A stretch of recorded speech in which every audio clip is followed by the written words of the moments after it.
네, 안녕하십니까. 네, 세월호 참사 진상규명을 위하여서 활동하고 있는 이병무라고 합니다.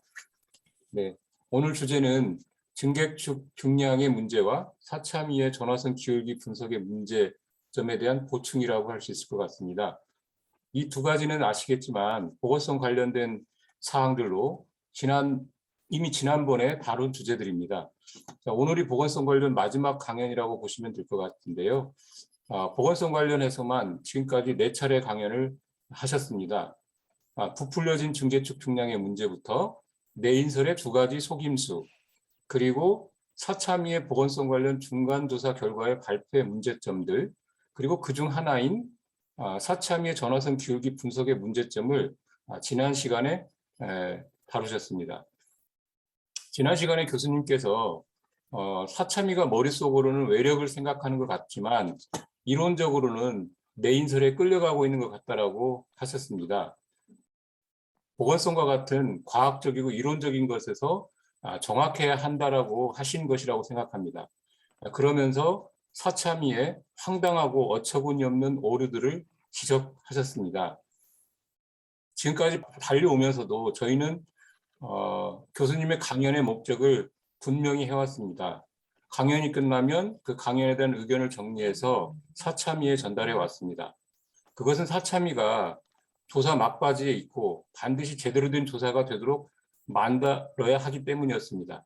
그래서 조사 기간에 맞춰 숨가쁘게 달려온 것이고, 김 교수님께서도 아무래도 대중적인 강연이 못 되어 힘이 빠지셨을 수도 있는데 그와 상관없이 끝까지 깊이 있게 다뤄오신 것이라고 생각합니다. 사참위의 조사는 공식적으로 6월까지입니다. 따라서 세월호 참사 8주기부터 불과 한 달 보름이면 조사가 종료되고 공식적으로는 9월까지 보고서를 작성하는 일정입니다. 김관목 교수님과 저희는 시급성을 인식하고 적어도 8주기까지 전체적인 주제별 연속 강연을 마무리할 필요가 있다고 판단하였습니다. 그때까지 남은 주제들에 대해 다루고 최종 종합하고 하나의 대안적 가설까지 세우기로 하였습니다. 사참위가 우리의 이러한 노력을 과연 제대로 받아들일 것인지, 즉 강연 중에 제기되는 문제의식들을 반영하고 수정하고 보완할 것인지, 물론 그랬으면 좋겠지만 그렇지 않을 수도 있습니다. 만일 그렇지 않다면 우리는 8주기 후에도 또 다른 형태의 노력들을 해야 될 것이라고 생각합니다. 사참위가 제대로 된 조사와 보고서를 채택하도록 만들기 위해 가령 면담 요구와 같은 보다 직접적인 행동을 할 필요가 있다고 생각됩니다. 지금까지 강연에 참여해 오신 분들이 이렇게 필요하다면 그와 같은 노력에도 함께 해주시면 좋겠다라는 바람입니다. 앞으로 계획은 강연 끝무렵에 말씀드리기로 하겠습니다.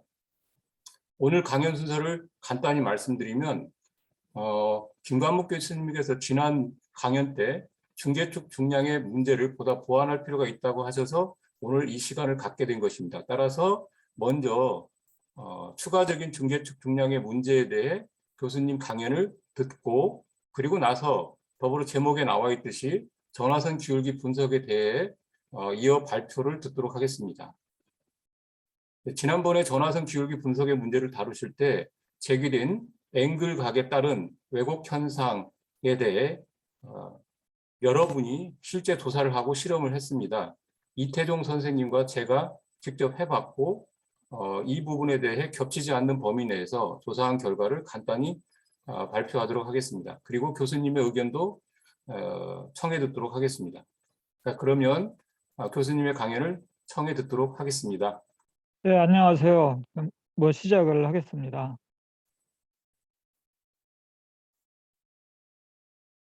네, 그 증교축 중량이라고 하는 게 이제 보건성하고 밀접하게 관련이 있습니다. 이 내인설 주장하는 사람들은 보건성 불량이라고 하는 거를 이제 주장을 해야 되니까, 그래서 보건성을 계속 세월호 보건성을 낮춰야 됩니다. 낮추는 방법의 하나로 증개축 중량을 늘리는 거죠. 그거에 대해서 얘기하고, 그다음에 전화선 기울기, 이것도 보건성하고도 이제 관련이 있는 거고, 또 실제로 사고 당시 상황이 어땠느냐, 이거를 이제 시사하는 겁니다. 이 앞에 얘기한 건데 간단히 정리를 하겠습니다. 2014년도에 세월호 합동수사본부, 검경 합동수사본부에서 세월호 수사 결과를 발표를 했습니다. 그때 이제 무리한 선체 개조 그리고 과적, 조타 미숙, 여기 이제 보건력 불량이죠. 선체 개조, 이 증개축 이거에 대해서 그 사고 원인으로 얘기를 했습니다. 이 한겨레 정은주 기자 뭐 실명을 얘기해서 좀 미안하긴 하지만은 이분이 세월호 진상 규명에서 활동을 정말 열심히 했어요. 그런데 그래서 뭔가 이 세월호에 뭔가 문제가 있다. 분명히 어떤 진상이 있다. 그래서 많이 활동을 했는데 나중에 보니까 그냥 내인설이 원인이다. 이제 그렇게 하고 거의 뭐 마무리를 했어요. 이때 여기 한겨레 신문에 이 기자가 쓴 거 보면 무리한 징계축 이 얘기가 나옵니다. 그래서 그거에 의해서 무게중심이 11.27에서 11.78로 올라갔다. 뭐 이래 해가지고 이것이 사고 원인이다. 그리고 한겨레가 참 여러 가지로 세월호 진상 규명한다고 많이 앞장선 그런 언론 중에 하나인데 여기에 기자 이름이 뭐죠? 안영춘이라는 사람이 이제 쓴 건데 여기도 보면 아유 죄송합니다. 무리한 징계축 이 원인이라고 과학은 말한다. 또 과학까지 또 얘기를 했어요. 세월호가 사실 징계축이라고 하는 거는 2012년 이거는 세월호가 일본에서 들여온 건데 들여오기 전이죠. 일본에서의 사진입니다. 그때 이름은 이제 나미노 우에호라고 하고 이 사진을 보면은 여기 여기 얼핏 보면 2층으로 보이죠. 근데 여기서 보니까 3층으로 됐어요. 증축이 됐습니다. 그리고 여기 보면은 앞에 램프가 있어요. 이제 부두에 대면은 여기를 내리는 거죠. 그래서 당시에는 일본에서는 여기가 차량이 이쪽으로 드나들었습니다. 뒤로도 드나들 수가 있었고, 근데 세월호가 개조가 되면서 이 부분은 없어졌어요. 그래서 이제 증축이 된 부분도 있고 또 없어진 부분도 있습니다. 이걸 좀 더 자세히 보면 여기가 일본에서의 사진인데 증개축 후 보면은 선이 이렇게 노란 선 요거에 해당하는 것이 원래 있었던 자리입니다. 요만큼 있었는데 그게 요만큼 위로 이만큼 좀 증축이 됐고 또 뒤로도 약간 증축이 됐습니다. 우리가 여기를 이제 맨 위에를 콤파스 덱이라고 합니다. 맨 위에죠. 그리고 그 아래 선교 갑판이라고 합니다. 그리고 이제 여기 A 갑판이죠. 증개축 당시에는 여기가 A 갑판이 이렇게 선교 갑판이 말하자면 천장이 됐던 겁니다. 천장이 됐던 건데 여기가 없어지고 이거를 이제 떼내고 그리고 2층으로 만들었습니다. 위로 약간 올라간 거죠. 그리고 뒤로 좀 더 늘어났습니다. 이건 증축이 된 부분이고 또 이렇게 철거된 부분도 있어요. 여기 계단이 있습니다. 우현에 계단이 있는데 좌현에도 있고 우현에도 있는데 이제 우현 계단은 철거를 했습니다. 그리고 비갑판에 여기 보면은 위쪽에 이거 상당히 높은 쪽이에요. 높은 쪽에 크레인이 있었어요. 이것도 이제 철거를 했습니다. 그리고 이제 우현 쪽이죠. 이건 좌현 쪽이고 또 우현 쪽에 보면은 크레인이 있고 여기 구명정이 매달려 있었어요. 그래서 이 크레인하고 구명정이 또 역시 철거가 됐습니다. 그리고 밑에 보면은 여기 계단이 있습니다. 주인갑판에서 올라오는 비갑판으로 올라오는 계단이 있는데 이것도 없애버렸습니다. 그리고 아까 처음에 또 말씀을 드렸지만은 앞에 우현 선수 부분에 이런 그 램프라고 하죠. 이 램프가 있었는데 이 램프가 철거가 되면서 이 기둥들까지 그런 것들이 다 철거가 됐습니다. 이러한 이제 징계축이 있었는데 이 징계축 이제 경사 시험을 했더니 경사 시험에서는 이제 선체 전체의 무게가 나옵니다. 근데 이때 지금 경사 시험에서 측정된 세월호 전체의 중량 이게 이제 일본에서에 비해서 187톤이 증가를 했다. 이제 그렇게 측정이 됐습니다. 그런데 요 감사원에서 이제 감사를 했죠. 그랬더니 187톤이 증가한 게 아니고 100톤이 더 증가를 했다. 그러면 287톤이 증가를 한 겁니다.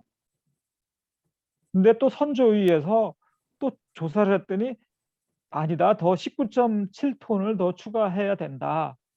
그러면 187, 100톤, 19.7톤 해서 전체가 307톤. 그럼 증개축에 의해서 307톤이 증가했다는 얘기죠. 그리고 이제 요게 좀 구분이 돼야 됩니다. 경사 시험 후에 증개축이 된 부분이 있어요. 추가 중량이라고 합니다.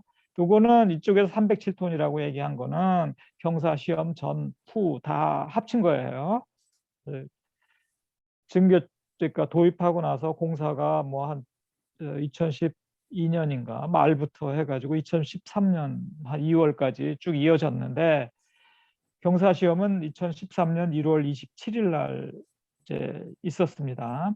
그 전에 증개축된 부분이 있고 그 후에 또 증개축된 부분이 있는데 그걸 다 합치면 307톤이 돼야 된다 이런 얘기고 1월 27일 경사 시험 후에 또 추가로 증개축된 부분이 있습니다.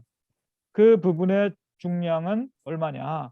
경사 시험 당시에는 47.96톤이라고 이렇게 추정을 했습니다. 경사 시험을 이제 1월 27일 날 했는데 그 이후에도 공사가 있을 것이고 그 공사에 의해서 47.96톤이 증가할 거다. 그래서 이제 그거를 반영을 했어요. 경사 세월호 무게중심에 반영을 했습니다. 그런데 감사원에서는 이 47.96톤 말고 37톤을 더 추가해야 된다. 그렇게 했어요. 그리고 선조위에서는 여기다 19.7톤을 더 더해야 된다. 이렇게 했어요. 합치면 104.6톤이에요. 그러면 경사 시험 후에도 104톤, 거의 뭐 105톤 가까이 증가를 했다. 이런 얘기예요. 그러면 전체 공사에 의해서는 307톤, 1월 27일 이후에 107톤 이렇게 증가를 했다. 이게 과연 맞는 얘기인가? 이게 정말 맞는 얘기인가? 이거는 뭐랑 관련이 있느냐? 세월호 무게중심이 이렇게 하고 나면 뭐 104.7톤 증가했다고 나면은 11.95m 혹은 뭐 11.91m 제가 계산한 거로는 이렇게 하면은 11.95m 나옵니다. 그러면은 정말로 무게중심이 11.95m가 되는 거냐? 예, 이런 문제입니다. 네, 앞에서 뭐 말씀을 드렸지만 감사원은 왜냐면은 37톤을 더 더해야 된다고 그랬는데 이게 이제 새빨간 거짓말입니다. 경사 시험에서 이미 전시실에 40톤 추가한다. 그 이외에 뭐 다 합쳐갖고 한 47톤 뭐 이렇게 증가한다고 했는데 이 감사원에서 뭐 엉뚱한 데서 뭐 45톤 했다 뭐 이러고 그래서 인테리어 공사 여기에 37톤 반영을 안 했기 때문에 37톤을 추가해야 된다. 여기 46톤 플러스 37톤 해야 된다. 이렇게 얘기를 했는데 이게 정말로 새빨간 거짓말이었습니다. 그 책임자, 요 감사원 당시 책임자가 현재 현 사참위 위원장 문호승입니다. 문호승, 예, 예. 그리고 사실 경사 시험 후에 뭐 다 따져보면 그때 공사한 거 다 알거든요. 뭐 어떤 공사가 있었냐면은 여기 A가판, B가판에 이제 그 공사하는 거 이런 거 다 합쳐서 40 몇 톤 이렇게 본 겁니다. 다시 한번 말씀을 드리지만은 경사시험 기관에서는 40톤, 47톤 정도 잡았어요. 추가 공사 1월 27일 이후에 그 정도 이제 설치가 될 거다 이렇게 했는데 감사원에서는 그거 다 무시하고 그거 플러스 37톤을 더 해야 된다. 그리고 선조위에서는 또 그거 거기다 19.7톤을 더 더해야 된다. 이거 다 중복에 중복된 겁니다. 경사시험 기관이 추정한 47.96톤에 이미 다 포함이 된 겁니다. 그리고 여기에는 사실 이 오물통인데 이거는 바닥에 또 추가로 설치된 게 있어요. 이거는 한 5톤 정도 되는데 이거는 무게중심을 이제 또 낮추죠. 자, 이런 것들이 있습니다. 그러면은 이미 이 양반들이 선조위에서도 착각을 한 거고, 착각을 했는지 아니면은 보건성을 자꾸 낮추고 싶어서 중계 중량을 늘려야 하니까 이제 무리하게 일부러 그런 건지 고의성이 있는 건지 뭐 알 수는 없는데, 감사원도 그래요. 감사원도 37톤 증가했다고 그러는데 이미 47톤을 잡았는데 거기다가 뭐 그냥 아무 근거도 없이 37톤을 막 그냥 플러스하고 말이죠. 이게 다 고의성이 좀 있는 것 같아요. 어떻게 그것도 확인을 못 합니까? 대한민국의 예? 감사원에 있는 사람들, 그때 참여한 그 전문가라는 사람들이 어떻게 그럴 수가 있는지, 고의성이 있지 않는가, 그렇게 볼 수가 있습니다. 뭐 딴 사람들은 모른다 이거죠. 네? 그럼 이제 하여튼 자, 이 사람들이 얘기하는 뭐 106톤, 이게 경사 시험 후에 106톤, 정말 그 말도 안 되는 값인데, 그거 그렇고 어쨌든 경사 시험 했더니 추가 중량이 한 187톤이었고 시험 기관에서는, 근데 그 오류가 약간 있었습니다. 그래서 한 230톤 정도 실제로 이제 증가를 했는데, 측정사 이제 230 몇 톤 정도 실제로는 이제 증가를 했습니다. 근데 이런 뭐 감사원, 선조위 다 합쳐서는 그게 아니라 300 몇 톤이 증가를 했다, 이렇게 이제 얘기하는 건데, 실제로 그럼 얼마가 되겠는가? 그거에 따라서 무게중심 값이 이제 정해지는 건데, 얼마나 되느냐? 이 당시에 공사한 사진들이 다 있어요. 제가 이제 그 공사한 사진 중에서 일부만 가져온 겁니다. 여기 철판 뭐 이런 거 두께가 얼마인지 요거 이런 데 보면은 뭐 공사했던 사람들한테 다 물어볼 수 있고 대략 추정할 수도 있고, 그리고 여기 개수가 뭐 이런 데 세울 때 보면은 요 빔들이 있잖아요. 요거 좀 H빔이라든가 좀 이런 것들 몇 개가 들어갔는지 다 알 수 있어요. 그리고 철판 두께 하면은 이거 공사 중량이 다 나옵니다. 뭐 여기 보면은 다 있거든요. 그리고 공사 사진들이 다 있기 때문에 당시 설계도 하고 설계도가 다 있을 겁니다. 그리고 실제로 이제 판매한 철판도 있고 구입한 철판도 있고, 이거 다 여기 보면은 이제 H빔 이제 조금 큰 게 있어요. 아마 25cm 정도 될 거예요. 여기부터 여기까지. 그리고 요 두께 뭐 얼마나 되겠어요? 근데 요런 데 또 중간에 요 작은 것들이 또 있어요. 이런 거 다 계산하면 돼요. 철판 두께. 그럼 공사할 때 이거 몇 톤 들어갔는지 다 알 수가 있습니다. 공사할 때 사진들 보면 요 옆에 보니까 여기 T2 뭐 이렇게 이런 것들이 있어요. 여기 L1 뭐 이런 것들이 있는데, 이런 것들을 보면은 대략 실제로 이게 두께를 얼마짜리 사용했는지 알 수 있고요. 공사할 때 뭐 사진들, 이거 1월 30일이니까 세월호 경사 시험 후에 사진들입니다. 여기 이제 몰타르 공사를 했죠. 이 두께 뭐 대략 알 수 있습니다. 당시에. 그리고 이런 데 다 하여튼 이런 거 여기 보면은 있잖아요. 이런 빔들이 보이거든요. 몇 개가 설치됐는지 다 알 수 있어요. 그리고 설계도도 보면 일본의 설계도인데, 여기 보면 철판 두께는 6mm다. 뭐 이런 것들이 있어요. 여기는 뭐 요거는 이렇게 옆에 걸친 거는 이런 거는 이제 조그만 거는 7mm다. 뭐 이런 것들이 다 있어요. 근데 이 위에 된 거잖아요. 이 위에는 점점 줄어듭니다. 여기는 6mm. 그래서 뭐 여기 대략 그 정도에서 철판 두께는 대략 그 정도다. 이렇게 해서 계산하면 됩니다. 그래서 제가 옛날에 제가 무슨 생각을 했는지, 하여튼 개수 다 세가지고 HB민이 뭐니 뭐 이런 개수를 다 세서 두께 다 6mm 뭐 이런 거 8mm 뭐 이 정도로 해가지고 계산을 했어요. 그래서 성교 갑판에 들어간 거 철판이 한 53톤이고 바닥에 15톤 들어가고 뭐 이렇게 했어요. 그러면 이제 무게중심 다 나올 수 있고요. 화장실에 10톤 들어갔고, 천장 갑판에 뭐 80톤 들어갔고 11톤 들어갔는데, 여기 철관 갑판이 있어요. 그게 이제 마이너스 한 75톤 된다, 이렇게 보고요. 그렇게 하면은 철거 중량이 한 75톤에 이제 신설된 거. 그리고 A 갑판에 뭐 이거 뒤에 연장한 것 때문에 몇 톤 들어가고 격벽 뭐 이런 거 다 내장재 얼마, 수납장 얼마, 뭐 매공 철판 얼마 격벽 비가판에 격벽 여기 있었어요. 한 20톤 보고 뭐 이렇게 해서 그다음에 이제 철거한 거 딱 해가지고 이런데 철거한 거 있잖아요. 그리고 새로 이제 또 메꾼 것도 있고 뭐 나름대로 이렇게 다 계산을 해봤어요. 해봤더니 그래서 이제 추가한 총 중량은 265톤 정도. 여기 공사하느라고 이제 추가된 게 한 265톤 정도 됩니다. 그리고 철거한 거 75톤에 또 여기 95톤 이쪽에 다 하면은 한 170톤 정도가 철거됐어요. 그러면은 여기서 여기 빼면은 한 95톤, 100톤 정도 사실 증축이 된 겁니다. 이거를 기준으로 무게중심 계산을 해보면 대략 예상되는 게 이 정도면은 전체 중량은 이제 6,175톤에 11.56 정도, 무게중심 한 11.56 정도 되는 걸로 예상이 돼요. 근데 여기서 왜 이제 95톤인데 증개축에 의해서 증가한 거는 뭐 100톤 정도인데 실제로 경사 시험할 때는 한 230톤 정도 증가했거든요. 그러니까 130톤 정도, 130톤 정도가 실제로 이제 더 증가됐어요. 근데 이 130톤, 전체 230톤 중에서 100톤 정도는 일단 증개축에 의해서 증가를 한 거고, 그래도 130톤 정도가 더 있단 말이에요. 이 130톤은 사실 이제 불명중량이라고 해가지고 세월호가 이미 한 20년 됐습니다. 20년 되면 철판에 녹이 슬어요. 녹 쓴 것만 해도 중량이 꽤 추가가 됩니다. 뭐 몇 퍼센트만 추가가 돼도 예를 들면 1% 추가가 된다 그래도 60톤이에요.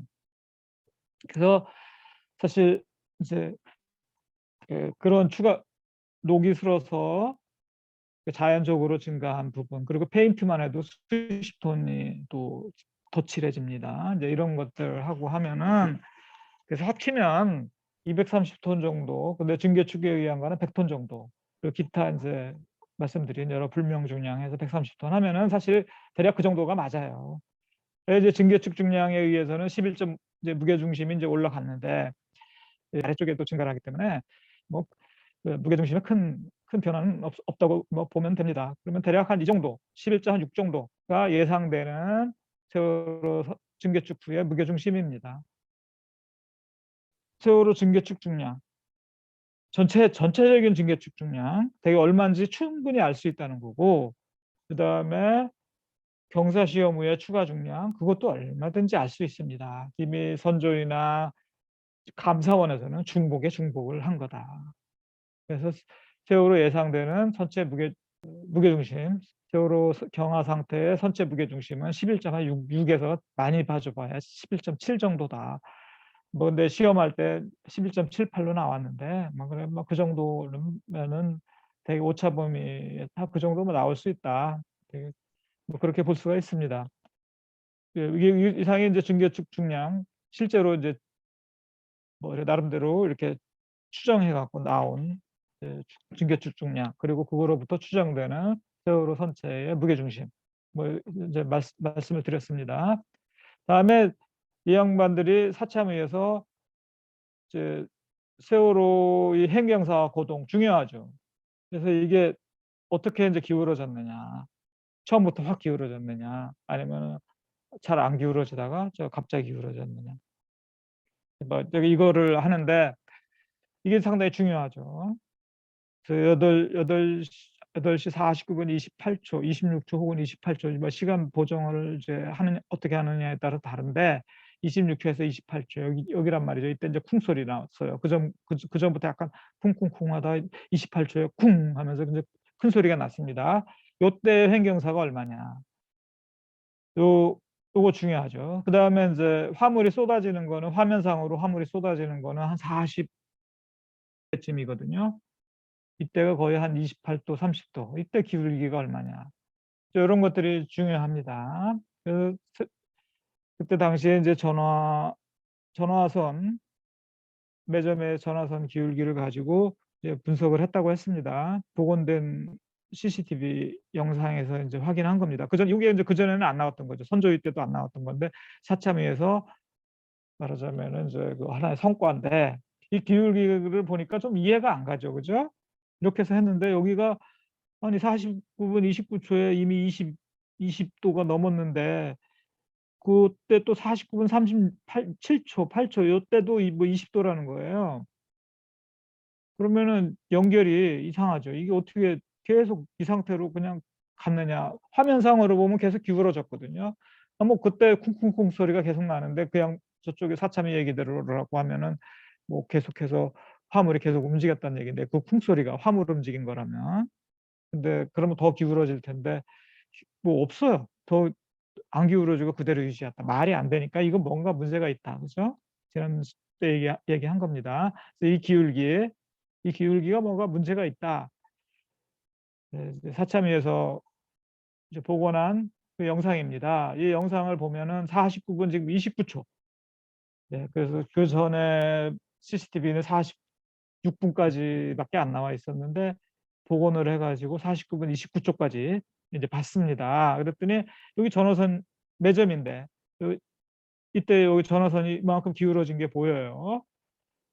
그리고 사람들이 이제 이때쯤 되니까 뭔가 이제 그 이쪽으로 기울어지니까 이쪽으로 왼쪽으로 기울어졌거든요. 그러니까 사람들이 이제 몸을 이제 균형을 잡으려고 이래 하고 있습니다.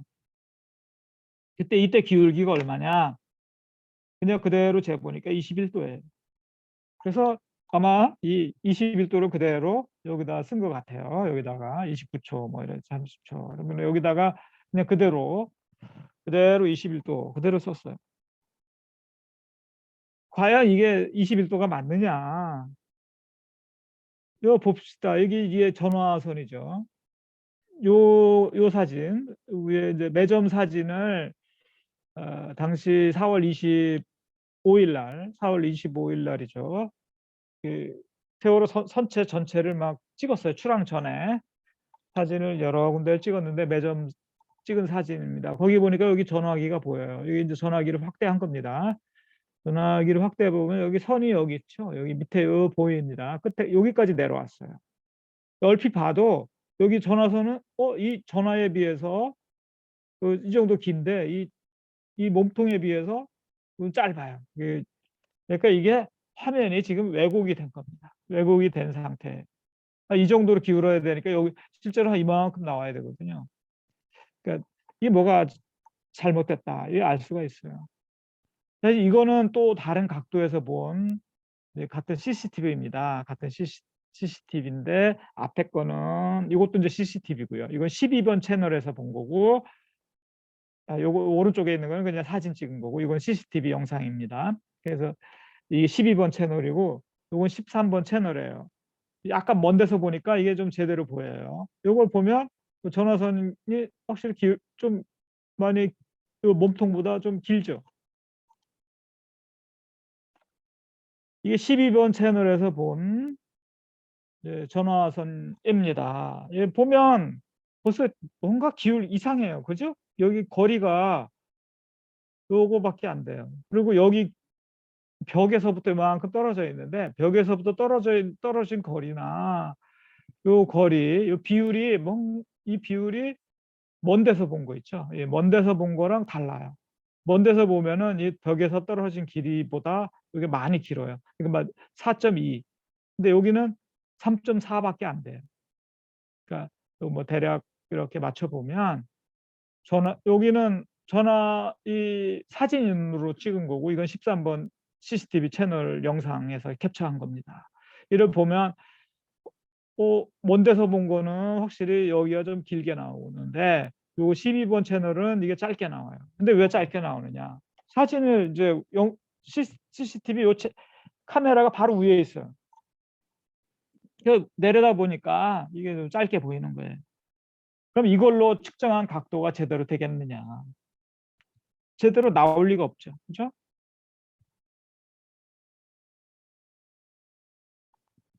이거를 이제 간단히 분석을 해보면 여기가 이제 13번 채널에서 보면은 이게 먼 데서 보고 딱 요 정도에서 봤어요. 그러니까 이게 그대로 여기가 벽면입니다. 그 CCTV에서 본 게 카메라에서 본 게 여기를 딱 정면으로 딱 보거든요. 그러니까 여기가 그대로 벽면입니다. 이 벽면까지 거리. 전화선이 이제 여기 벽면에 닿으면 그러면은 이제 21도가 됩니다. 벽면에 닿았을 때 21도가 되는 거예요. 이제 지금 현재 이거를 보면 전화기가 아직 벽에 안 닿았어요. 이게 닿으려면은, 그래서 이제 이거를 분석을 해보면은 이제 처음에 출발이 여기인데, 출발해서 이제 여기까지밖에 안 왔어요. 여기까지밖에 안 와가지고 여기 보면은 전체가 이만큼 가야 되는데 지금 1.4밖에 못 갔어요. 그러니까 아직 벽에 닿으려면은 좀 더 있어야 돼요. 그러면 21도가 아니란 얘기죠. 그럼 요거를 대략 비율로 보면, 되게 저 각도가 뭐 기울기에 요 거리에 정확하게 비례하는 건 아니지만 대략적으로는 비례하거든요. 대략적으로. 그러면 한 15도 정도 됩니다. 이거 지금 현재 요 각도는 15도 정도밖에 안 되는 건데, 이제 근데 이 그대로 재면 여기 거리도 짧아졌잖아요. 짧아지니까 이게 상대적으로 이제 말하자면 많이 이제 돌아간 것처럼, 각도가 기울어진 것처럼 그게 보이는 거고, 그걸 그대로 재면은 21도가 나오는 거죠. 이걸 그대로 재고 21도라고 그러고 21도인데 그걸 가지고 세월호가 이때 21도 기울었다 그러면은 말이 안 되는 거죠. 사참위가 8시 49분 28초 이때 21도 기울었다고 그랬는데, 20도에서 뭐 21도 이렇게 기울었다고 그랬는데 실제로는 뭐 15도 많이 봐줘봐야 16도다. 그리고 사실 하나 더 저 말씀드리는 거는, 이게 원심력, 이게 지금 한참 돌고 있거든요. 돌고 있으면 원심력이 작용합니다. 그 원심력이 작용하는 해서 돌아가는 그거에 의한 이 좀 더 멀어지거든요. 원심력 때문에 사람도 이렇게 잠깐 쏠리잖아요. 이 쏠린 게 1도예요. 사실 1도. 1도 조금 넘어요. 한 1.1도 뭐 이 정도 되는데, 그래서 1.23도 됩니다. 이게 그거 사실 빼줘야 돼요. 여기서 사실 이거 빼줘야 되는데 뭐 그거 뭐 그 정도 해도 막 15에서 한 16도 정도 보면은 맞습니다. 그래서 사실 여기 앞에서 다시 돌아가면 이게 여기로 내려와야 돼. 이만큼 15에서 16도로 내려와야 됩니다. 그래서 그러면서 쿵소리 났을 때 15도밖에 안 됐던 얘기고, 뭐 그것도 안 될 수 있어요. 여기가 15도 정도 돼야지, 여기가 한 15, 16도 돼야지, 그래야지 여기랑 연결이 되잖아요. 이때 사실 한 18도밖에 안 됐거든요. 18, 19도였거든요. 근데 언제 갑자기 이거를 또 21도로 확 올렸는데, 그래서 여기 한 15도 정도에서 이렇게 이제 약 스무스하게 이쪽으로 연결된다. 그러면 여기 쪽에는 완만하게 이제 기울어지는 거죠, 이때. 그래서 이게 상식적이고 실제 뭐라 그럴까요? 합리적인 거죠. 그래서 이제 제가 이 정도로 말씀을 드리겠습니다. 저는 마치겠습니다. 이제 제가 좀 발표해야 할 거는, 이제 우리 김감무 교수님이 주신 각도를 저 나름대로 좀 검증을 해서 왜곡이 어느 정도 이제 현상이 일어나는지를 실험을 통해서 조금 확인을 좀 해봤는데요. 뭐 이미 저 개념은 이미 김감묵 교수님이 잘 설명을 해주셨습니다. 그래서 우선은 이 경사각을 측정을 해가지고 이걸 가지고 세월호가 얼만큼 기울어졌는지라고 이제 발표를 한 거기 때문에 이 각도가 실제 각도가 맞는지를 이제 검증을 좀 해보려고 했고요. 이건 뭐 이미 잘 설명해 주셨기 때문에 넘어가겠습니다. 그런데 이제 그 의문이 들잖아요. 아까 이제 분명히 현상적으로는 수평 높이에서 정면에서 봤을 때랑 그 다음에 높은 데서 봤을 때 각도가 동일하게 보이느냐 아니면 좀 다르게 왜곡돼서 보이느냐, 요거를 이제 실제 실험을 통해서 얼마만큼 왜곡이 되는지 이런 것들을 제가 이제 점검을 했거든요. 그래서 이제 보시면 이런 식으로 거리하고 높이를 측정해 가면서 이 높이를 변했을 때, 그 다음에 거리를 멀게 했을 때 이 각도들이 실제로 얼마나 이제 왜곡이 되는지 이런 것들을 좀 보고 싶었거든요. 그러니까 뭐 이걸 제일 잘 알려면 이제 각도기를 아예 인쇄해서 붙였습니다. 그러니까 여기에 이제 각도가 실제 각도가 나오는데 이 사진에서 각도를 재보면 실제 45도가 몇 도로 보이는구나라는 걸 이제 직관적으로 알 수 있기 때문에 요거를 이제 확인을 좀 해보고 싶었던 거고요. 그래서 이제 대강 이걸 이론적인 배경을 조금 이렇게 추측해 보기 위해서 이론적으로 이제 계산을 좀 했습니다.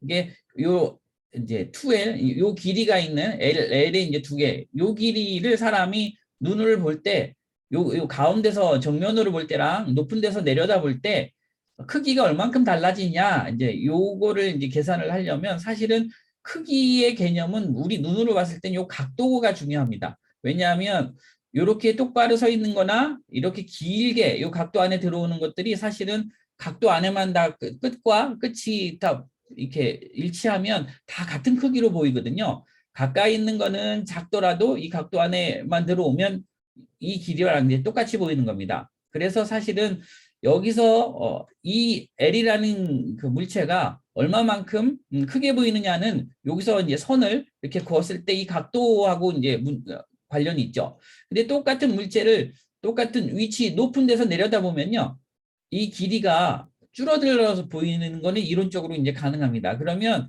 이 여기서의 각도랑 이 여기의 각도의 비율을 이제 측정하면 L의 길이가 얼마만큼 이제 짧아 보이는지가 수학적으로 계산이 되거든요. 그래서 뭐 좀 복잡하긴 하지만 이런 공식들이 있어서 이 공식을 가지고 이제 이 왜곡이 얼마나 되는지를 수식으로 이제 표현을 할 수가 있습니다. 그럼 이걸 대강 이제 그래프로 그려 보면 지금 이제 이 각도를 45도 각도가 원래 이제 진짜 각도는 45도인데 이걸 위에서 보면 얼마나 왜곡돼서 보이느냐, 이제 요거를 하는 건데요. 0 높이, 그러니까 수평 높이에서 보면 45도 그대로 보인다.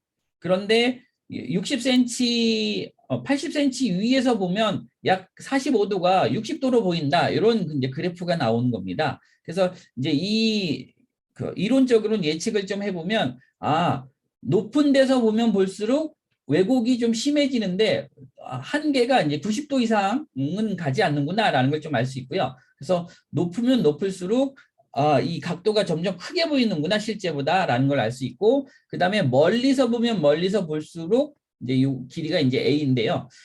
이게 멀리서 보면 멀리서 볼수록 각도의 왜곡은 좀 줄어든다. 그러니까 가까이서 높이 볼 때 왜곡이 가장 심해진다라는 것들을 이제 추세를 알 수가 있습니다. 그래서 실제로 이제 제가 테스트로 재봤습니다. 요거는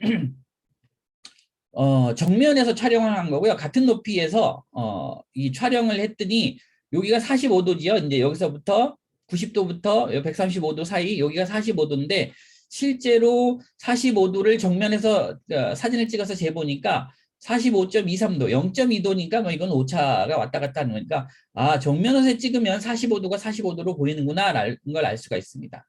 그런데 이제 90cm 뒤로 물러나가지고 위로 130cm를 위로 1m 30만큼 높여가지고 아래서 내려다보면서 찍으면 45도가 57도로 이렇게 측정이 됩니다.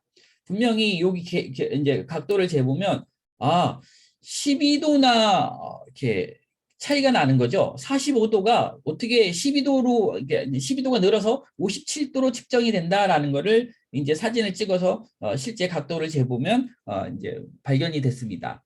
자, 그러면 이제 궁금한 게 지금 이 위치 실제 여기에 이 전화기가 있고 이 CCTV 카메라는 여기에 있으니까 요 높이는 얼마나 될까? 그 다음에 여기서부터 여기까지 수평 거리는 얼마나 될까? 이 두 가지를 알면 뭔가 이제 짐작이 가능하거든요. 그래서 이제 도면을 가지고 여러 가지로 추측을 해서 여기에 지금 여기가 여기고요. 여기가 여기거든요. 그래서 요 거리가 얼마나 될 건가라는 거를 이제 도면을 놓고 같이 추측을 했습니다. 오차가 있기 때문에 저희가 오차를 감안해서 여러 가지 거리에 이제 변수를 두자. 그래서 수평 거리는 90cm부터 1m 10cm까지 정도의 10cm 간격으로 3건을 이렇게 이제 측정을 하고, 그 다음에 높이는 0.9cm, 90cm죠. 0.9m부터 1m 30까지 높이를 변화시켰을 때 얼마나 차이가 나는지, 각도가 얼마나 왜곡되는지를 좀 실제로 테스트를 해보려고 했고요. 그 다음에 이제 또 한 가지 의문은 카메라가 달라지면 이런 왜곡도 달라졌나 이런 게 궁금하니까 이제 3가지 LG폰, 아이폰, 실제로 이제 세월호에 달렸던 CCTV 모델 하나를 제가 이제 구해가지고 총 회를 이제 촬영을 해가지고 이제 검증을 했습니다. 그리고 또 한 가지 이제 실험 2는 뭐냐면 같은 위치와 같은 높이지만 카메라 각도가 이제 꺾여질 수도 있잖아요. 정면을 볼 수도 있고 왼쪽으로 돌아갈 수도 있고. 그래서 이 중앙에 위치했을 때랑 왼쪽 위, 왼쪽 아래, 오른쪽 위, 오른쪽 아래에 있을 때 똑같은 거리나 높이지만 카메라 각도가 틀어졌을 때는 얼마만큼 차이가 나는지 이것도 이제 한번 감안을 해서 이렇게 실험을 해봤습니다. 그래서 결과를 딱 넣고 봤더니요. 이제 이게 이제 CCTV 이제 실제로 이제 그 매점에 있던 CCTV는 이게 아닙니다. 요거는 원래 그 배의 통로에 붙어 있던 카메라고요. 근데 지금은 저희가 이제 확보한 건 요거밖에 없어서 이걸로 대신 CCTV를 실험을 했습니다. 실험 1의 이제 결과는 뭐 이제 어렵게 수치가 막 이렇게 있지만 실제 내용은 간단합니다. 뭐냐면 거리가 멀어지면 이렇게 0.9 수평 0.9 그다음에 0.1 수평 거리가 멀어지면 각도 왜곡은 줄어들죠. 근데 관측하는 이제 촬영하는 높이가 높아지면 왜곡되는 이 각도가 실제 각도는 45도거든요. 모든 게 다. 그래서 9m 9m에서 봤을 때는 50도인데 9m 떨어져서 1.3m 높이에서 딱 찍으면 55도로 변한다. 이제 이렇게 알 수 있습니다. 이게 이제 삼성이 아니고 LG 폰입니다. LG 폰에서는 이렇게 나오고 그다음에 아이폰도 마찬가지입니다. 높이가 높을수록 더 각도가 크게 보이는 거죠. 그다음에 거리가 가까우면 가까울수록 각도가 크게 보이는 게 이제 동일했습니다. CCTV도 이런 현상이 동일했고요. 그래서 이제 결론적으로 뭐냐 보면 우리가 이론적으로 예측한 것과 패턴이 똑같습니다. 높은 데서 보면 각도가 크게 보이네. 그다음에 가까운 데서 보면 각도가 크게 보이네. 이제 이런 특정이 있는데 그런데 이제 CCTV인 경우에는 그 왜곡되는 게 다른 아이폰보다는 더 컸습니다. 그러니까 가장 이제 높이 보이는 데가 삼성폰은 55도로 보였고 같은 조건에서 아이폰은 57도로 보였고 CCTV는 58도로 보였습니다. 그러니까 이게 카메라 종류마다 왜곡되는 것도 다르네. 그런데 CCTV는 크게 더 많이 왜곡이 돼서 보인다라는 걸 이제 알 수가 있죠. 그리고 이제 실험 결과도 보니까 45도짜리를 이렇게 좀 내려다보는 각도에서 이 각도만 틀어가지고 좀 카메라 각도만 틀어서 봤더니 56, 57, 63, 55 이게 각도를 어떻게 하느냐에 따라서 이 측정되는 보이는 각도가 많이 달랐습니다. 그러니까 이 카메라가 위치는 같아도 다른 데를 보고 있으면 이 보이는 왜곡률이 또 달라질 수 있구나라는 것을 이제 알 수가 있고요. 그래서 이제 결론적으로 이제 말씀드리자면 이렇게 최대 이제 CCTV를 기준으로 하겠습니다. 우선은 우리 핸드폰이 아니고 CCTV하고 이제 가까울 거라고 예측을 하니까요. 높이가 10cm가 높아지면 최대로 이제 뭐 높이마다 좀 다른데 최대로 2도가 이제 왜곡될 수가 있습니다. 그러니까 10cm가 조금 더 높으면 실제 각도보다 2도가 더 많게 나올 수가 있고요. 그 다음에 거리가 10cm가 가까워지면 최대는 1.8도까지가 왜곡될 수가 있습니다. 그러니까 이게 조금만 거리가 달라져도 왜곡되는 가까울수록 특히 이 왜곡률이 커지니까 실제로는 이 CCTV가 이제 이렇게 위치된 위치를 제대로 파악해야 되겠구나. 그 다음에 이제 또 보시면 이제 이게 이제 최대치인데요. 실제 각도가 45도인 걸 실험을 해봤더니 58도로 이게 측정이 되더라. 13도나 왜곡이 일어날 수가 있다. 이제 이러니까 굉장히 왜곡이 많이 될 수 있다라는 걸 우리가 이제 확인 실험을 통해서 알 수가 있었습니다.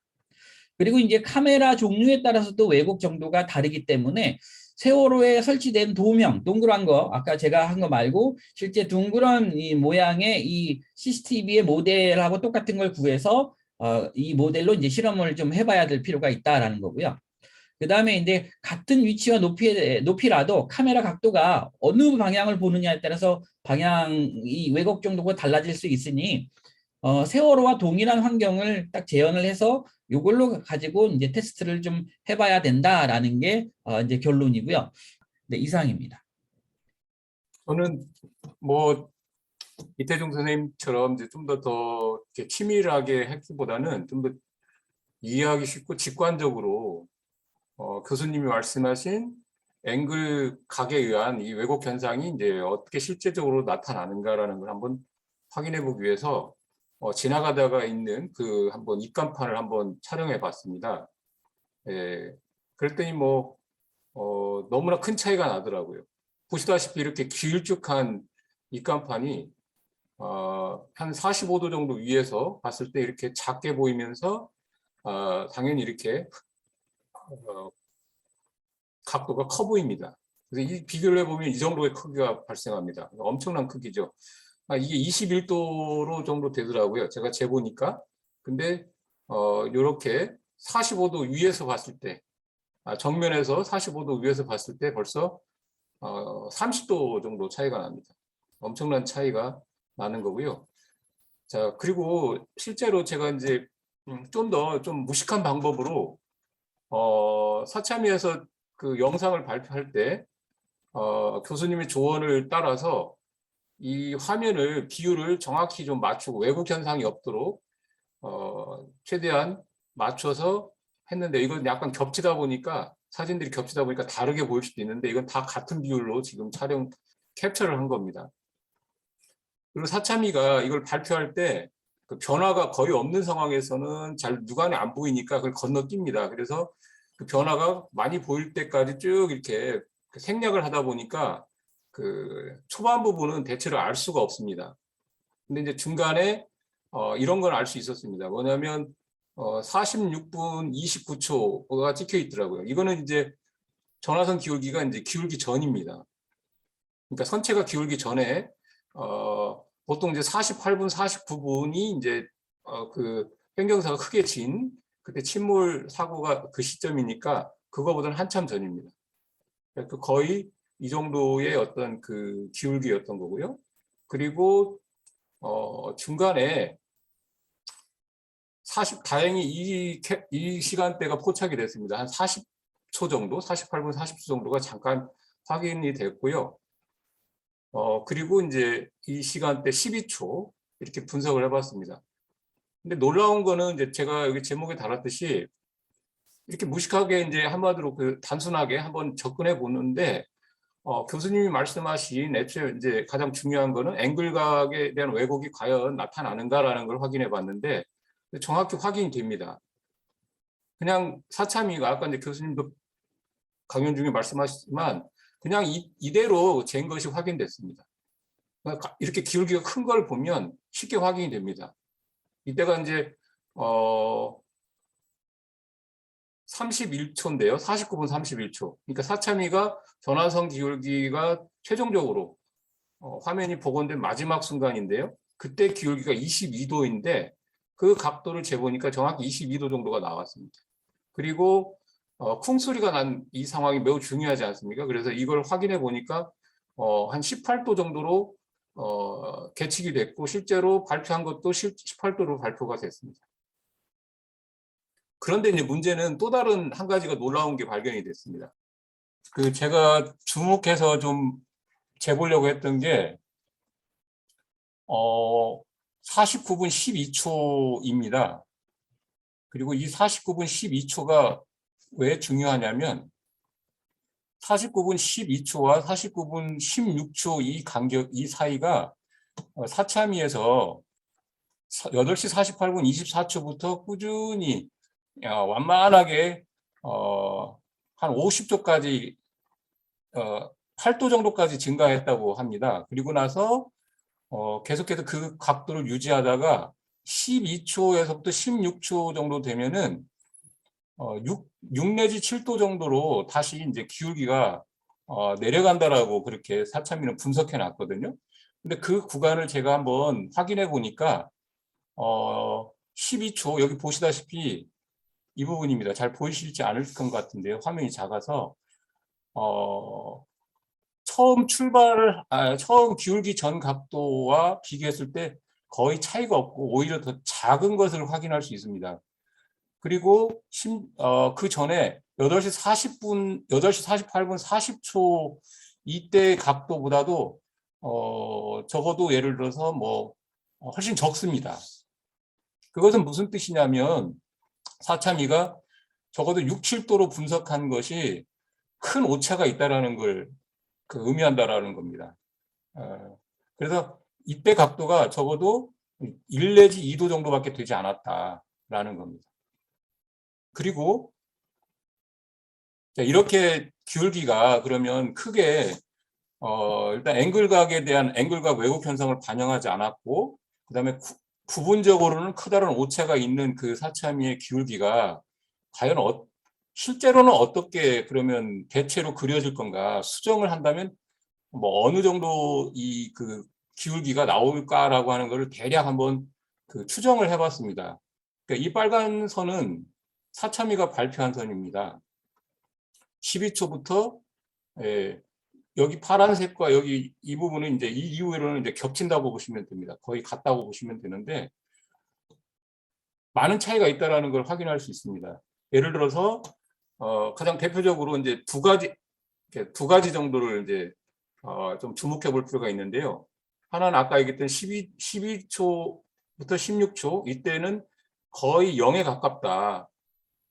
1 내지 2도 정도밖에 아무리 많이 잡아도 그 정도밖에 되지 않았다라는 거고요.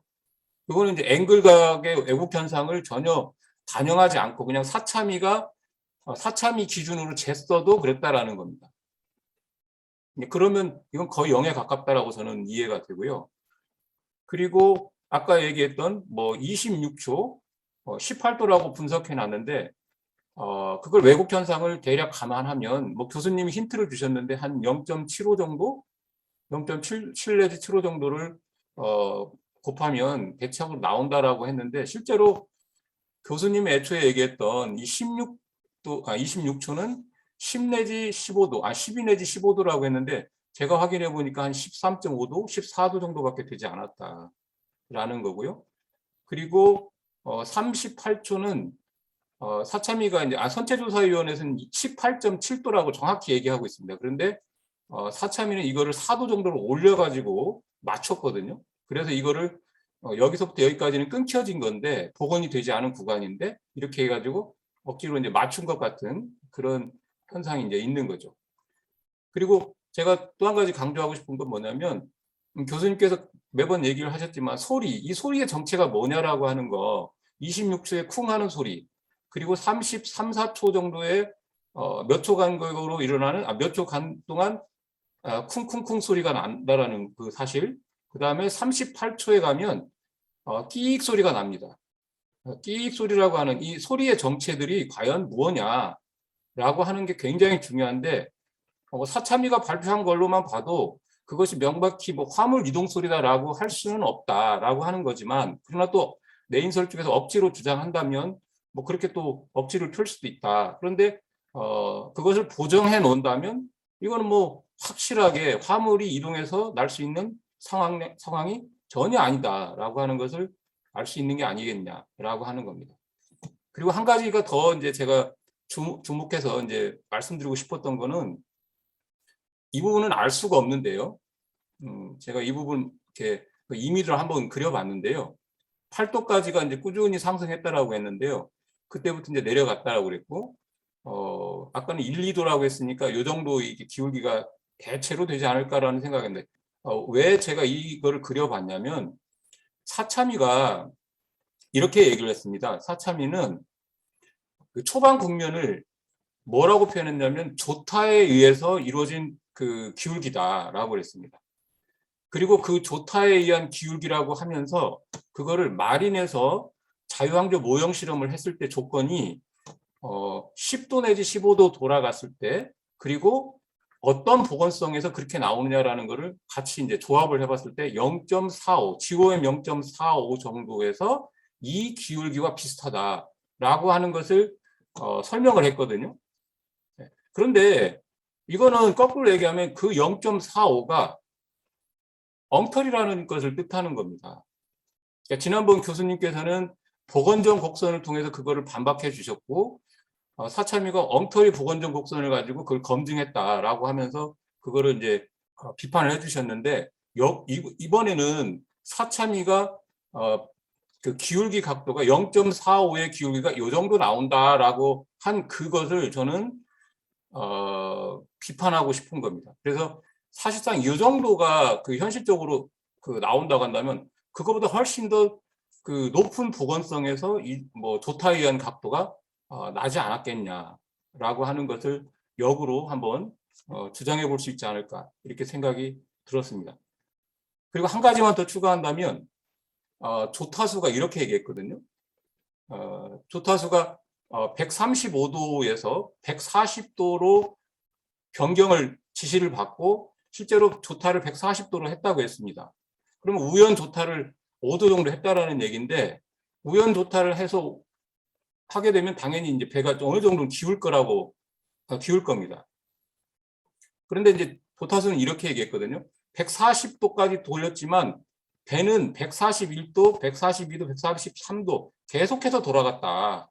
그러니까 조타 장치가 말을 안 들었다라고 했고 그러자 이 조타수는 배를 바로잡기 위해서 어떻게 했냐면 반대로 15도, 좌연 15도로 돌렸다고 했거든요. 그러니까 그 좌연 15도로 돌린 그 시점이 어느 시점일까라고 봤을 때 대체로 이 시점이 아니겠냐라는 생각을 저는 해볼 수 있다고 봅니다. 네, 배가 우연으로 뭐 5도 정도 돌렸다가 뭔가 이게 문제가 있어서 반대로 돌렸습니다. 그래서 배가 다시 원상 회복합니다. 그래서 0도 정도로 근접하고 그런데 이제 문제가 있어서 이거를 좌연으로 돌리다 보니까 굉장히 급하게 돌아갑니다. 그 뭐 심상철 씨가 이런 얘기를 한 적이 있었잖아요. 우연으로 돌렸다가 조타기를 반대쪽으로 돌리면 기울기가 더 심하게 돌아갈 수 있다. 이런 얘기를 했던 걸로 기억하는데 뭐 그와 비슷한 양상이 있었지 않았냐. 뭐 이렇게 기울기가 10도 정도로 막 기울고 그리고 나서 쿵 소리가 난 겁니다. 13도, 14도쯤에서 쿵 소리가 난 거거든요. 그럼 뭐가 이때 상황에서는 부딪혔다라고 볼 수 있는 거 아니겠냐. 저는 이렇게 한번 생각을 해보게 되었습니다. 네, 이상 마치겠습니다. 그러면 이제 지금까지 발표하고 강연한 내용에 대해서 좀 궁금한 사항들이 좀 많이 있으실 거라고 생각이 됩니다. 궁금하신 거 그리고 의견 자유롭게 그 음소거를 푸시고 해주셨으면 좋겠습니다. 개인적으로는 교수님께서 처음에 그 발표해 주신 그 증개축 중량에 대한 문제들 지난번에 하셨던 강연 내용과 겹치는 부분도 있고 새로운 내용들이 추가가 된 것 같은데 사실상 이거를 제대로 따라가질 못했던 것 같습니다. 제가 개인적으로. 그래서 이번에 그 교수님께서 이 강연에서 꼭 추가하고 싶었던 지난번 강연에서는 너무 미진했다라고 생각해서 이번에 꼭 강조하고 싶었던 게 반드시 추가해야 된다고 생각하셨던 게 무엇인지 지금 뭐 다른 분들은 모르겠습니다. 다 이해를 하셨는지 모르는데 저는 좀 더 강조하셔서 뭔가 이 포커스를 거기에 맞춰서 한번 더 얘기해 주시면 저로서는 좀 더 이해하기가 좋지 않을까 이런. 예. 제가 얘기한 거 중에서 사실 제가 슬라이드 뭐 한 20대 했나요? 그러면은 그 중에서 한 20장 정도는 이미 앞에서 사실 얘기했던 겁니다. 그냥 그걸 그대로 정리를 한 겁니다. 약간 이제 편집은 했죠. 그냥 거의 그 내용 그대로 이제 한 거고. 그리고 뒤에 중량 재는 거 있죠. 그 중량 재는 거에 대한 거 그것만 첨가가 된 겁니다. 요번에는 실제로 증개축 중량을 당시 도면 보고 그리고 당시 사진 보고 몇 톤 정도 될 거다. 이거를 실제로 이제 추정한 겁니다. 계산한 거 있죠. 그게 이제 새로 추가된 거고. 그래서 실제로 추가 중량은 증개축에 의한 추가 중량은 한 뭐 100톤 정도다. 네, 원래 증개축 된 거는 한 260톤 되는데 또 철거된 게 있거든요. 철거된 것도 한 150톤 가까이 돼요. 그래서 실제로 증개축에 의해서 추가된 거는 한 100톤이다. 100톤이다. 그런데 이 경사 시험에서 나온 거는 일본에서에 비해서 한 230톤 정도 증가한 걸로 나와요. 중계측에 의한 게 100톤. 그러면 130톤이 더 증가한 거잖아요, 중계측에 비해서. 근데 그거는 이해가 될 수가 있는 게 선박이라고 하는 거는 노후화가 되면은 자동적으로 중량이 증가하거든요. 그 중량이 증가하는 원인은 부식되는 거. 새잖아요. 새니까 부식이 안 될 수가 없어요. 그래서 그러면은 부식되면은 중량이 증가합니다. 화학적으로 제가 이제 화학과 전공인데 철이 산화가 됩니다. 그럼 산소가 붙어요. 그래서 중량이 이제 증가를 하게 됩니다.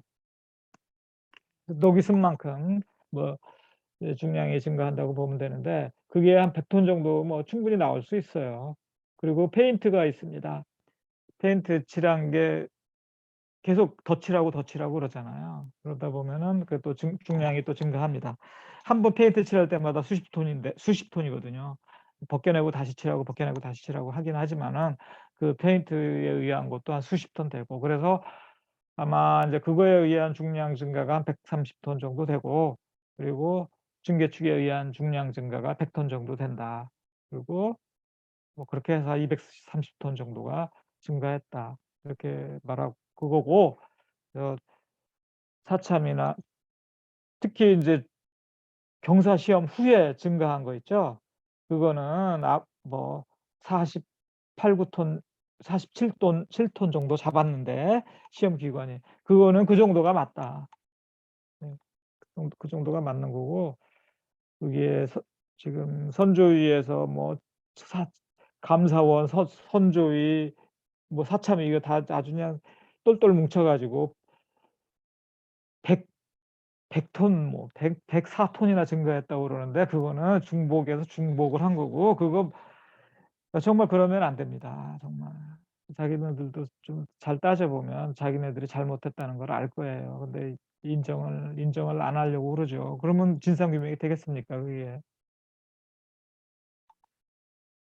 그러면 제가 이제 제 기준에서 이해한 거를 비교했을 때 한번 제가 확인차 한번 예. 그 질문을 드리겠습니다. 그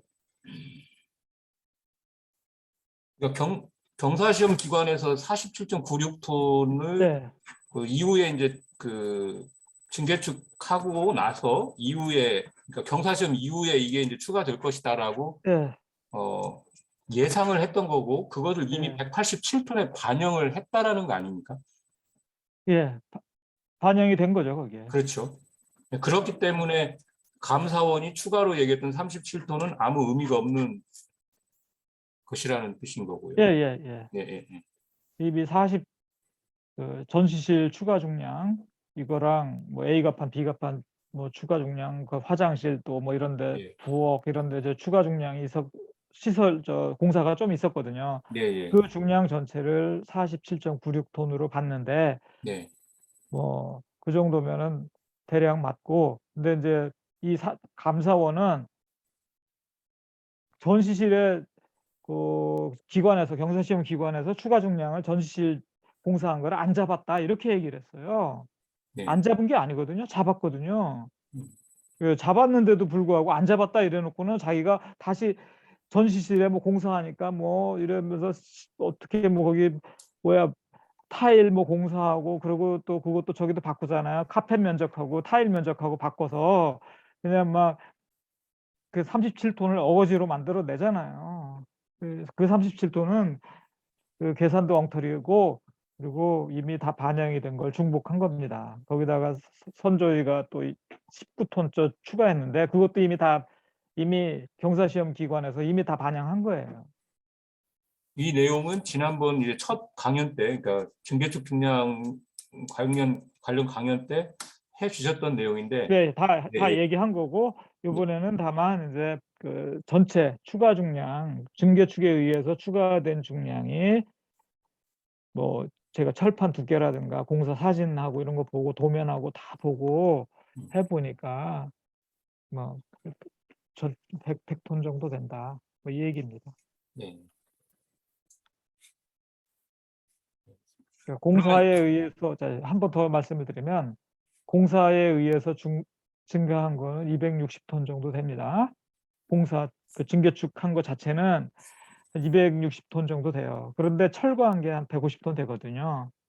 그래서 이제 한 100톤 정도고, 그러니까 그 공사가 260톤 정도를 이제 공사를 했잖아요. 공사하면서 증가를 했는데 그 중에서 거의 대부분은 200여 톤은 이미 경사시험 실시할 때 그 1월 27일 이전에 이미 다 완공이 된 거고, 나머지 한 40몇 톤 정도가 그 후에 이제 설치가 된 거죠. 네, 저는 뭐 다 이제 이해가 됐습니다. 다른 분 궁금하신 사항 있으면 질문 부탁드립니다. 그 증개축으로 인해서 증가되는, 그러니까 경사시험 후에 꼭 추가돼야 될 중량 해가지고 그 경사시험 성적서에 아예 그거를 정리를 해놨어요. 네, 이거죠. 네, 예, 지금 예. 제가 요 이제 우회가 교수님은 이렇게 우회를 이렇게 정리를 안 하는데 실제로 to be added 해가지고 네. 이게 영문으로 돼 있어요, 타이틀이. 그러다 보니까 요 밑에도 마찬가지로 모르겠어요. 저 영어를 다른 사람들은 다 모른다고 생각해서 그걸 가지고 얘기를 하는지 모르지만 감사원은 이렇게 실제로 뭐 이거 증가될 것을 예상해서 이렇게 정리된 내용을 완전히 무시를 하고 추가로 뭐 거기에 뭐 타일 공사를 하니 뭐를 하니 해가지고 이렇게 중량이 추가로 더 돼야 된다 해가지고 37톤을 만든다든지, 또 이제 뭐 선조위에서 나중에 이게 보니까 뭐 콘크리트다 해가지고 사진 찍어가지고 화장실인가? 여기 화장실 공사한 거 여기 있거든요. 여기. 네. 내인설에다가 막 그거 이제 막 붙여놓기도 하고. 그런데 실제로 철거된 중량이 얼마다 이 부분이 정리가 된 것을 제가 못 봤어요. 내인설이고 열린 아니고 중량 계산을 하면서 철거된 스트럭처가 얼마다, 요 부분이 확실하게 이 교수님 모양으로 이렇게 정리가 돼 가지고 플러스 마이너스 하면 실제로 증가된 중량은 어느 선일 것이다, 이렇게 정리가 돼야 되는데 이 부분이 확실하지 않은 상태에서 이 사람들이 중복해서 사기친 거라고 생각을 하고요. 그 다음에 조선소 직원의 진술 내지는 설명에 의해서 제가 전에 들은 걸로는 저기도 100톤 정도 많이 증가됐어야 한 100톤 정도다, 이렇게 얘기했다는 것을 제가 들은 일이 있습니다. 이상입니다. 이 증개축 중량 관련돼서는 사실 이제 2013년 1월 27일인가요? 이제 경사시험 실제 한 날. 그럼 이제 그날 물론 이제 그 신성에서 계산서를 만들면서 선미 홀수 읽은 거를 이제 그 플러스 마이너스를 잘못하는 바람에 그 중량이 한 제가 알고 65톤 정도인가요? 그 정도가 잘못 계산된 걸로 해서 하는데, 어쨌든 그때 그것을 반영했을 때 그 그러니까 2013년 1월 27일 날 이 배의 중량, 그러니까 거긴 이제 증개축이 다 끝난 상태였으니까 그때의 중량 나온 게 있잖아요. 그럼 이제 그게 기본이 될 거고, 이제 그 이후에 그 경사시험 이후에 이제 중량 증가가 어떻게 됐느냐는 그런 부분 가지고 이제 그 전시실이라든지 뭐 기타 저거를 해서 중량이 이제 그 이후에 그 추가가 됐다고 하는 그런 부분들이 이제 그 중요한 부분일 건데요. 실제 그 저도 조선소에 있어봤지만은 경사시험 할 때 공사가 원래 100% 다 진행이 안 되는 거잖아요. 제가 지난번 그 교수님 그 첫 번째 보건성 하는 것 때도 말씀드렸었는데, 일단 그 공사가 다 안 끝나도 그 관련된 자재라든지 이런 것들은 이미 배에 본선에 올라가 있는 상태라서 그래서 그 보건성 계산서 양식을 만들 때 이제 그 추가될 중량, 그다음에 제거될 중량 해서 그걸 따로 구분해서 이제 추가될 것은 이제 플러스로 두고 내려질 것은 마이너스로 두고 이제 이렇게 하는데, 예를 들면은 그 맨 배 밑바닥에 설치되는 그 스웨이드 탱크인가요? 그 오물 탱크. 예, 그런 거 같은 경우는 그 2월 달에 공사가 됐지만은 실제로 이제 그 이것도 이제 2월 6일 날 예, 그 다 안 쳐진 걸로 사진 찍혔잖아요. 그러니까 예. 이제 공사 중간에는 안 찍고 이제 설치가 다 된 다음에 찍은 것 같은데, 그럼 1월 27일쯤에는 이 탱크가 이미 배 안에 있었을 수도 있거든요. 근데 제가 그거를 정확히 어디에 나와 있는 건 아니라서 알 수는 없지만, 어쨌든 제가 그 경험한 바로는, 또 제가 조선소에 근무할 때 이 경사 시험도 저도 직접 해보고 했지만은, 그때 당시에는 이 탱크 같은 게 이미 배에 실렸을 수 있을 거라고 저는 생각하는데, 그 감사원에서는 이걸 추가로 전부 다 경사 시험 이후에 추가된 중량으로 했잖아요. 그래서 이제 그런 부분들, 그다음에 아까도 말씀드렸다시피 전시실의 바닥 문제도 그 시멘트하고 그다음에 카페트하고 타일을 뒤바꿔서 이제 예. 억지로 해서 그것도 한 거의 20여 톤. 더군다나 이거 같은 경우는 이제 전시실은 5층 맨 꼭대기에 있다 보니까 무게중심이 상당히 올라가거든요. 그래서 이제 그런 부분들인데, 그런 제가 알기로는 그런 것들도 이미 배에 웬만한 자재들은 다 실어놨을 거거든요. 그러면 그런 부분들이 예. 지금 결국은 조선소라든지 선원들의 진술 외에는 저희가 확인할 수 있는 방법은 없는데, 저도 그래서 관련된 공사 관련된 사진 같은 거를 좀 확인을 해봤지만 사실 그 확인하기는 어렵더라고요. 그러니까 1월 27일 이전에 찍힌 사진이 배에 그런 자재들이 올라가 있는 사진이 있으면 좋은데, 그런 사진을 있어요. 저도 확인을 못 하다 보니까, 그래서 이제 웬만한 것들은 이미 배에 실려져 있기 때문에 경사 시험할 때 그런 부분들이 그 추가돼야 될 중량에서 빠진 게 아닌가, 저는 이제 이런 생각들도 하고, 어쨌든 그 공사 관련돼서는, 증개축 공사 관련돼서는 이미 1월 27일 이전에 다 끝난 거에 대해서, 그다음에 경사 시험 한 날 훌수 읽어서 중량을 그 계산한 거에 이미 다 반영이 되지 않았을까, 저는 이렇게 생각을 합니다.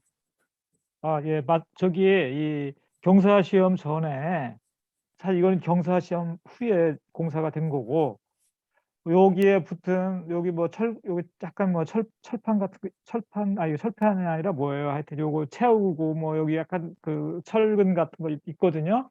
근데 이거가 이 경사 시험 후에 이게 설치가 된 건데, 요 자재들이 여기에 쌓여 있었어요. 1월 27일 전에. 그때 그 사진들이 있어요. 그 A 가판하고 B 가판에도 후에 1월 27일 후에 공사가 많이 있었는데, 이미 A 가판에도 많이 뭐 자재들이 쌓여 있었어요. 그리고 실제로 맞아요. 그리고 위에도 그렇고 그런 부분들이 있고, 그리고 그거 다 따져도 그 47톤 이미 했을 때 거의 다 잡혔고, 아휴, 하여튼 감사원이 37톤 추가하고 막 이래, 그쪽에서 또 선조에서 19톤 추가하는데 그거 도저히 나올 수가 없어요.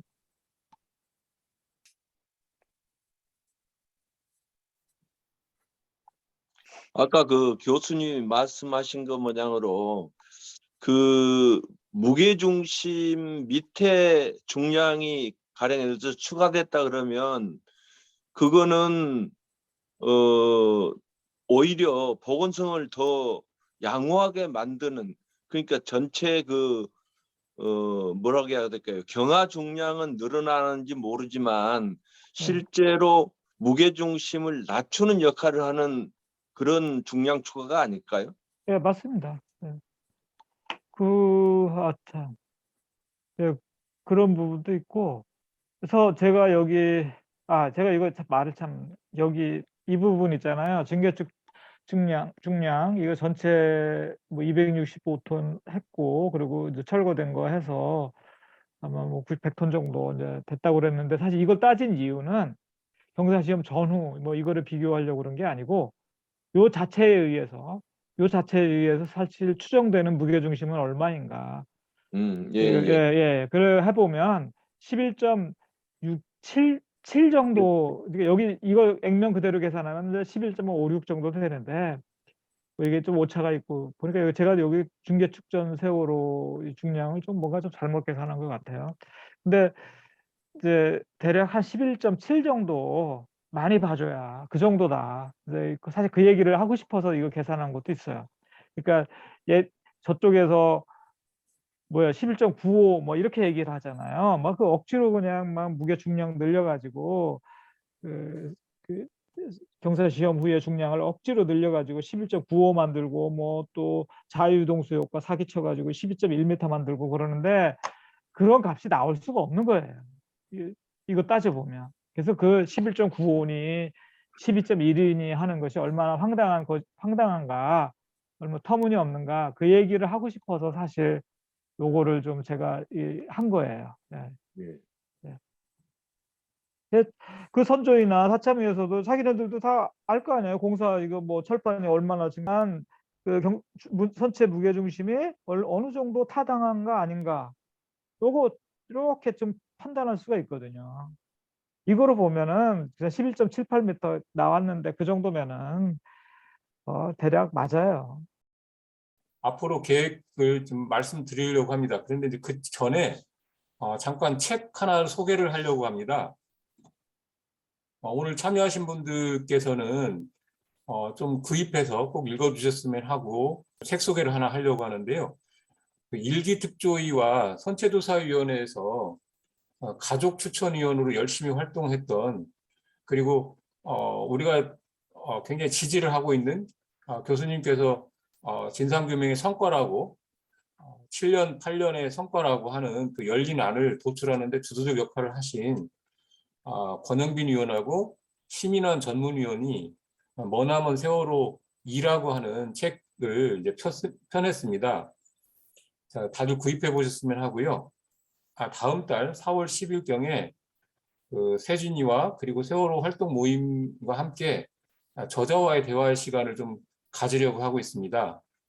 지금 8주기도 되고 있고요. 그리고 특히나 이제 사참위가 조사 막바지에 있는 상황에 그리고 저희가 이렇게 계속해서 열린안을 옹호하고 그다음에 내인설의 문제점 오히려 이제 열린안보다 더 보건성이랄지 이런 것들이 좋았다라고 하는 이런 구체적인 심도 있는 강연들을 열심히 하고 있는데 이런 분위기에 굉장히 좋은 소식이라고 생각하고 오늘 참여해 주신 분들이 다 구입해서 읽어주셨으면 합니다. 그리고 아까 말씀드린 대로 앞으로 이제 강연 일정을 잠깐 말씀을 드리면요. 4월 16일 이전에 8주기 전에 강연을 최종적으로 마무리하는 그런 것을 하려고 합니다. 그리고 그것이 끝이냐? 그렇지 않습니다. 이제 교수님의 그 고생만큼 저희가 이 부분에 대해서 사참위가 제대로 반영하고 할 수 있도록 제대로 조사할 수 있도록 만드는 역할들을 또한 필요로 한다고 생각합니다. 다음 3월 25일에는 블랙박스와 선체 거동 관련돼서 다루려고 합니다. 그리고 4월 1일은 선체 손상에 대해서 그리고 8일은 CCTV와 항적 AIS라고 하죠. 항적의 증거력.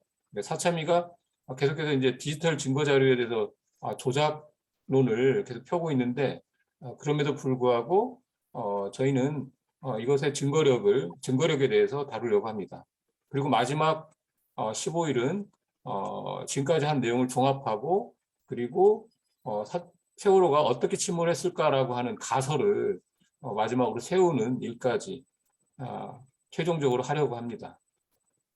바쁘신 중에도 강연을 준비해오고 이어오고 계신 우리 김광욱 교수님께 깊은 존경의 인사를 드리고요. 오늘 참여해주신 여러분 모두 8주기가 다가오는 만큼 그리고 사참위 조사가 막바지인 만큼 다음 달 중순까지 꼭 함께해 주시고 더 많은 분들이 함께 할 수 있도록 알려주시면 고맙겠습니다. 네, 오늘 강연 마치도록 하겠습니다. 네. 감사합니다. 수고하셨습니다. 수고하셨습니다. 네, 감사합니다. 수고하셨습니다.